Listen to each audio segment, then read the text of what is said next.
Welcome to my channel English by SD. আজ কিন্তু খুবই গুরুত্বপূর্ণ একটা জিনিস শিখব, বিংয়ের ব্যবহার। বিং কথাটাকে আমরা কতভাবে ইউজ করতে পারি, বা বিংয়ের সাথে আমরা একটা একটা শব্দ যুক্ত করব এবং নতুন নতুন আমরা জিনিস শিখব। আমি আবার বলছি, এগুলো খুব ইম্পর্টেন্ট জিনিস। তোমরা কিন্তু ভিডিওটা খুব মনোযোগ দিয়ে দেখবে, বুঝবে, প্রয়োজন স্ক্রিনশট মেরে খাতায় ফ্রেশ করে লিখবে। দেখো, বিংয়ে দিয়ে প্রথমে আছে বি। আচ্ছা, বি মানে কি? বি মানে হও। যদি বলি বি গুড, তুমি ভালো হও। বি অনেস্ট, তুমি সৎ হও।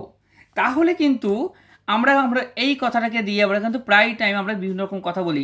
আমরা কিন্তু প্রায় টাইম বলি তুমি ভালো হও, ঠিক আছে? তাহলে কী করো? বি গুড, তুমি সৎ হও, বি অনেস্ট। এই যে কথাগুলো আমরা বলছি, এই ধরনের বাক্য তোমরা চেষ্টা করবে এই বি দিয়ে তোমরা বাড়ি বসে বসে আরও পাঁচখানা নিজের মতো করে এইভাবে বানাবে, যার শেষে হও কথাটা থাকবে, ঠিক আছে? যদি বলি তুমি ধনী হও, বা তুমি তুমি ধনী হও, তাহলে কি? বি রিস, তুমি ধনী হও। তাহলে বুঝতে পারছো, এই হও কথাটাকে আমরা কিন্তু নিয়ে আসলাম এখানে। নেক্সট চলে আসি টু বি। এই যে টু বি, এই টু বি কথাটা কখন আসে? টু বি, এই টু বি মানে হচ্ছে হতে গেলে বা হতে। টু বি মানে হতে গেলে বা হতে। তাহলে আমরা কিন্তু সঠিক শব্দের আমরা সঠিক বাংলা মানেটা কিন্তু আমি এখানে তোমাদের দিচ্ছি। কি? টু বি, টু বি মানে হতে গেলে হতে পারে বা হতে হতে পারে। কি? এখানে একটা উদাহরণ দেওয়া হয়েছে, to be happy in life. জীবনে সুখী হতে গেলে, জীবনে সুখী হতে গেলে you have to do hard work, তোমাকে কঠিন পরিশ্রম করতে হবে এই হতে গেলে। আবার যদি আমি হতে দেই যে জীবনে সুখী হতে, জীবনে সুখী হতে কি বলছে? তোমাকে কঠোর পরিশ্রম করতে হবে। তাহলে টু বি মানে হতে গেলে বা হতে। তাহলে এই শব্দটা দিয়ে আবার এরকম পাঁচটা বাক্য নিজের মতো করে লিখে এইভাবে ট্রান্সলেশন করার চেষ্টা করো এবং সেগুলো বারবার প্র্যাকটিস করো। স্পোকেন ইংলিশেও কিন্তু কিন্তু খুব দরকার পড়ে এইসব জিনিসগুলো, ঠিক আছে? চলে আসে নেক্সট, ফর বিং। এই ফর বিং মানে কি?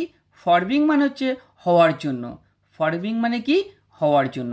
আচ্ছা, ফর বিং মানে কি বললাম বলো? হওয়ার জন্য। তাহলে for being a teacher you have to learn English. বলছে ইংরেজি মানে কি? শিক্ষক মহাশয় হওয়ার জন্য, শিক্ষক হওয়ার জন্য তোমাকে অবশ্যই ইংরেজিটা শিখতে হবে।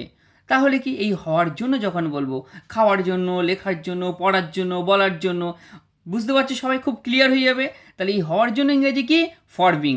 ভীষণ ইম্পর্টেন্ট, ভীষণ ইম্পর্টেন্ট। আমি বারবার বলছি, এরকম প্রত্যেকটা শব্দ দিয়ে দিয়ে কিন্তু আমরা অবশ্যই কি করব?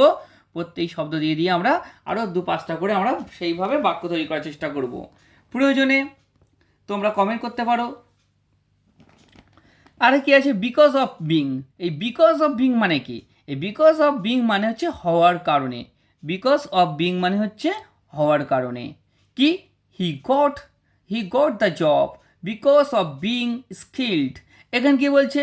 সে কাজটি কিন্তু পেয়েছিল কারণ তার দক্ষতার কারণে। এদের এই দক্ষ মানে কি? তার বিষয় কোনো কাজের উপরে বা কোনো বিষয়ের উপর তার দক্ষতা ছিল।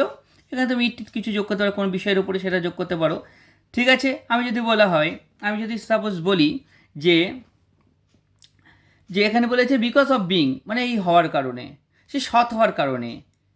তাহলে কী হবে? যদি বলি সে কাজটা পেয়েছিল সৎ হওয়ার কারণে, তাহলে he got the job because of of কী বলে? অফিস বলতে পারো বিকজ অফ অনেস্ট, সৎ হওয়ার কারণে। তাহলে এখানে বিকজ অফ বিং, তাহলে বিকজ অফ বিং তাহলে কী লিখবো? যে হি গট দ্য জব কি? বিকজ অফ বিং অনেস্ট, মানে সৎ হওয়ার কারণে সে কাজটি পেয়েছিল। আমরা যদি বলতেই পারি কথাগুলো।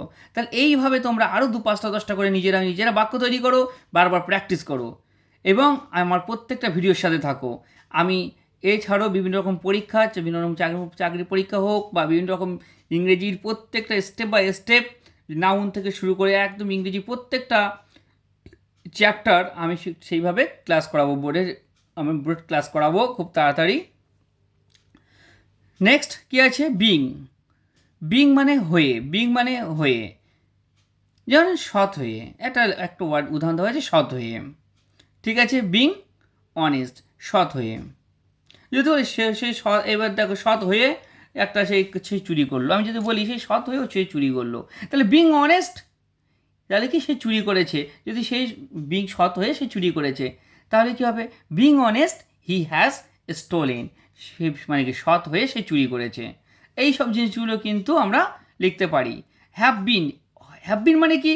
এই হ্যাভ বিন মানে হলো হয়ে গেছে। হ্যাভ বিন মানে কি? হয়ে গেছে। She has been my friend, সে তার বন্ধু হয়ে গেছে। কথা বুঝতে পারছো?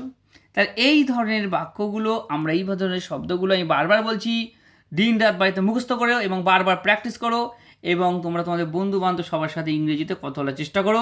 এই সমস্ত শব্দগুলো দিয়ে আমরা সেগুলো আমাদের ইংরেজিতে সেটা ব্যবহার করতে হবে, সেইভাবে তোমরা বারবার প্র্যাকটিস করো। Thank you.